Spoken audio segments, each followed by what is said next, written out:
السلام علیکم پیارے پیارے دوستوں، کیسے ہیں آپ سب؟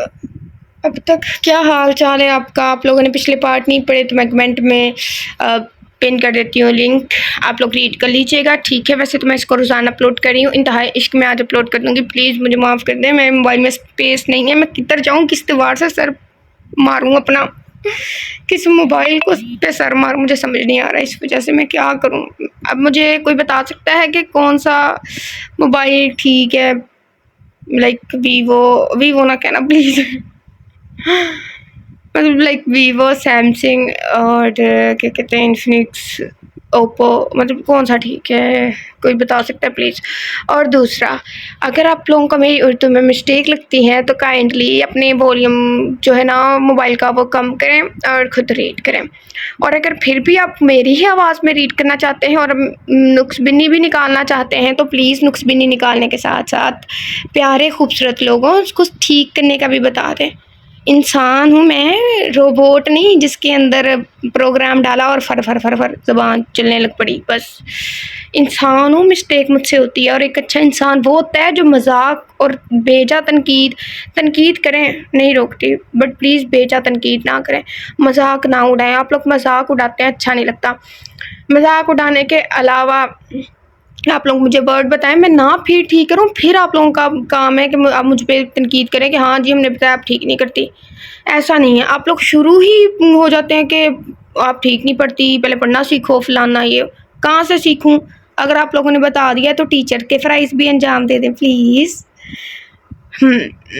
میں یہ سارا کچھ غصے میں نہیں، ٹھیک سے بولی، کیونکہ مجھے جتنے ورڈ بتائے گئے ہیں میں نے ان کو ٹھیک پڑھا۔ یہ ہمانہ قانون پہ پہلے اتنی لڑائی چلی تھی نا، ادھر مطلب بحث چلی تھی، لڑائی نہیں چلی تھی، اور کل ایک محترمہ نے مجھے کہا کہ نا ہون کا لفظ ہوتا ہے، میں نے گوگل کیا، گوگل کے سامنے گوگل پروننسیشن نے بھی ہون کی لفظ پڑھا ہے، یہ ہمانہ خون کا نہیں مجھے پتا، اور گوگل نے بھی مطلب لائک ہون کی پڑھا ہے، اور اس لڑکی نے بھی ایسے کہا، مجھے سمجھ نہیں آ رہی میں کیا پڑھوں، وہ پڑھتی ہوں تو مجھے بولنے لگ جاتے ہیں، بھائی ٹارچر کرنا بند کر دو پلیز۔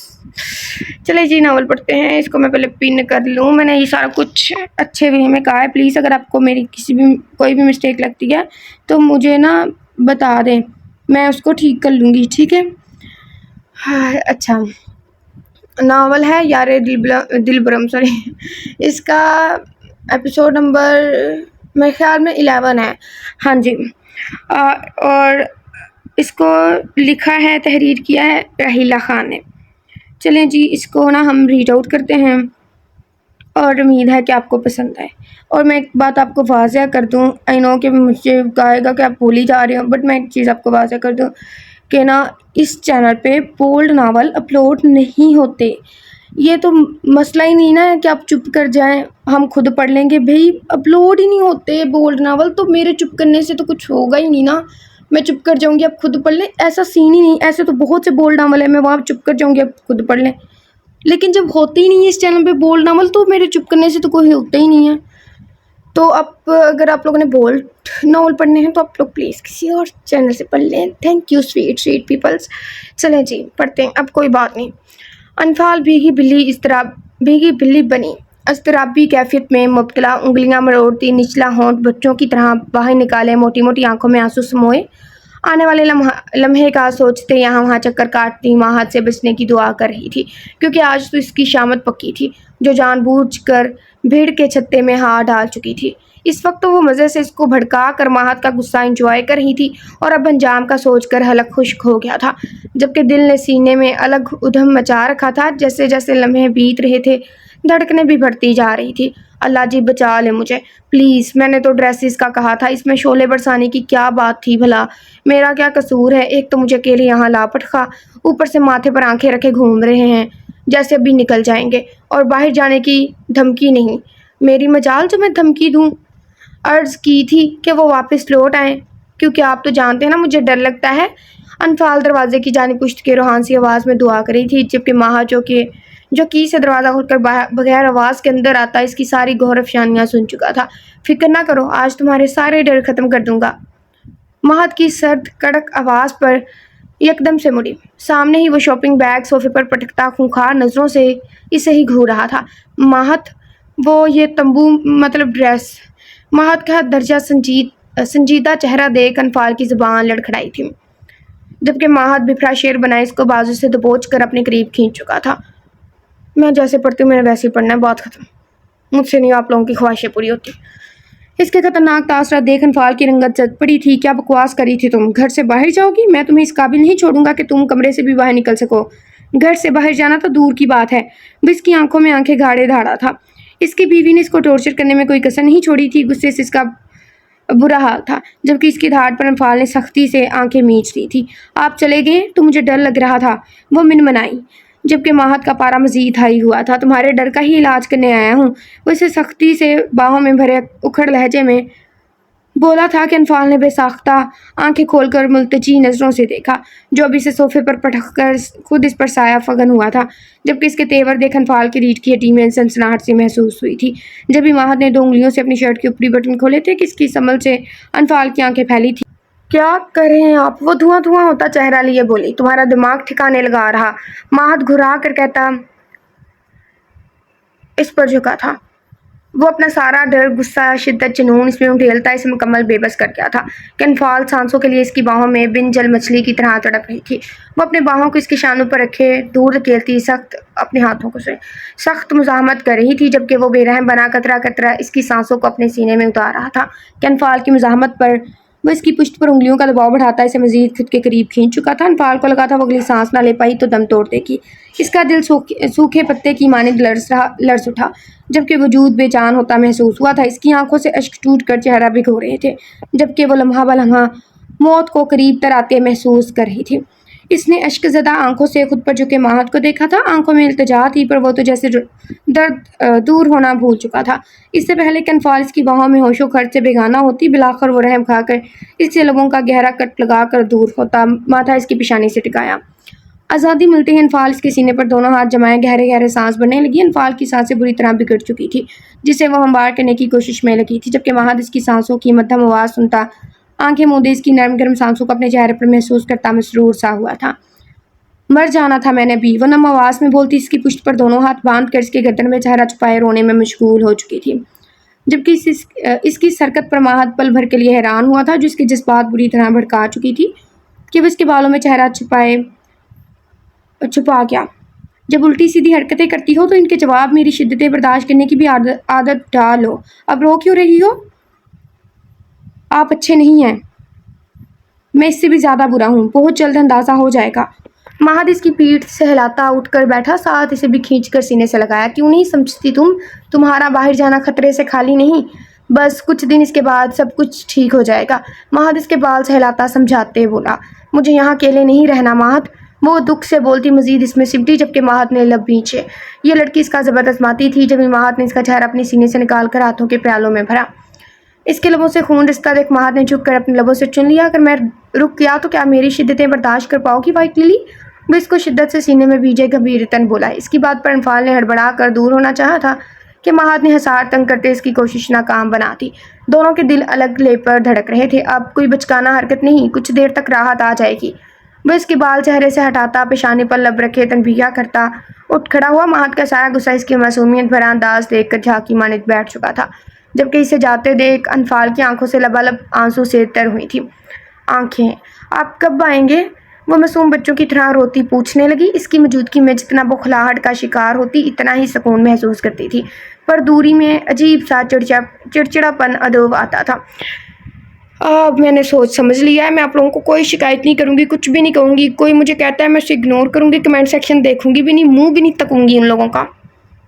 ہاں نہیں تو میں جیسے پہلے فل آف مستی سے پڑھتی تھی ویسے ہی پڑھوں گی۔ اب کوئی شکایت نہیں، کوئی میرے الفاظ نہیں سدھار سکتا، میں نے ایسے ہی پڑھنا ہے۔ ہاں اگر آپ لوگ بتائیں گے میں اس کو ٹھیک کر لوں گی، لیکن میں نہیں بتاؤں گی کہ یہ ورڈ غلط تھا وہ غلط تھا، بات ختم۔ جیسے پہلے پڑھتی تھی ویسے ہی پڑھوں گی بے فکری سے۔ آپ لوگ میرے ٹیچر ہیں، حدی ہوگی، بس گلم ہوگی۔ اوپر سے اکیلے رہنے کا سوچتے وہ خوف زدہ سی ہوئی تھی۔ مہد نے گہری نظروں سے بغور انفال کو دیکھا جو ٹپ ٹپ آنسو برساتی سے ہی دیکھ رہی تھی۔ اس کے آنسو اور آنکھوں میں تڑپ دیکھ مہد کی آنکھیں چمکی تھی، گویا انفال کو مہد ارسلان خان سے محبت ہو چکی تھی۔